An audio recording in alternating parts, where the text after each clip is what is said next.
चलिए सुनते हैं एक ऐसी कहानी जहां काला जादू और एक गलती पूरे गांव को अंधेरे में डुबो देती है। तो कहानी है गिरधारी की, जो एक अजीब कोहरे से ढके गांव में नया पोस्टमास्टर बनकर आया है। घना कोहरा है और चावल खरीदने जैसा एक मामूली सा काम भी अब खतरनाक लग रहा है। तभी लालटेन की कांपती रोशनी में एक छोटी सी दुकान और एक बूढ़ा दुकानदार नजर आता है। वो बूढ़ा आदमी कहता है कि उसकी नजर कमजोर है, वो कोने में रखी मटकी नहीं हटा सकता। और बस एक हल्की सी ठोकर से मटकी टूट जाती है और एक सड़ांध हवा में फैल जाती है।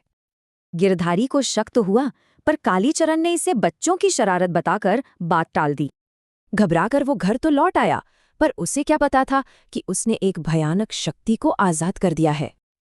अगले दिन एक डरे हुए पड़ोसी ने उसे गांव के काले राज और कालीचरण की कहानी सुनाई। पता चला कि 20 साल पहले कालीचरण को काले जादू के लिए गांव वालों ने मार डाला था, और अब वो दुष्ट आत्मा आजाद हो चुकी थी, सिर्फ पूरे गांव से बदला लेने के लिए। ये सुनते ही गिरधारी के पैरों तले जमीन खिसक गई। उसे समझ आ गया कि उसे फंसाया गया था। अपनी गलती के बोझ तले दबकर गिरधारी ने कांपते हुए अपने पड़ोसी को सारी सच्चाई बता दी। सन्यासी ने एक खतरनाक योजना बनाई और इसे अंजाम सिर्फ गिरधारी ही दे सकता था। प्लान ये था कि गिरधारी को चारा बनना होगा, ताकि कालीचरण को उसी की दुकान में फंसाया जा सके। कालीचरण उसे देखकर मुस्कुराया, अपने भयानक अंजाम से पूरी तरह अनजान। सन्यासी का इशारा मिलते ही गिरधारी एक पल में दुकान से बाहर कूद गया, और जाल में फंसते ही कालीचरण का दोस्ताना मुखौटा उतर गया और उसका असली राक्षसी रूप सामने आ गया।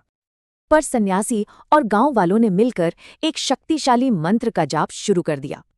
आग बुझने के बाद वहां कुछ नहीं बचा, मानो वो दुकान कभी थी ही नहीं।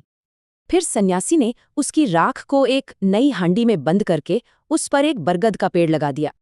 जब तक ये बरगद खड़ा रहेगा, कालीचरण की आत्मा कैद रहेगी और गांव सुरक्षित रहेगा। पर यह कहानी एक सवाल छोड़ जाती है, क्या बुराई को सच में हमेशा के लिए कैद किया जा सकता है?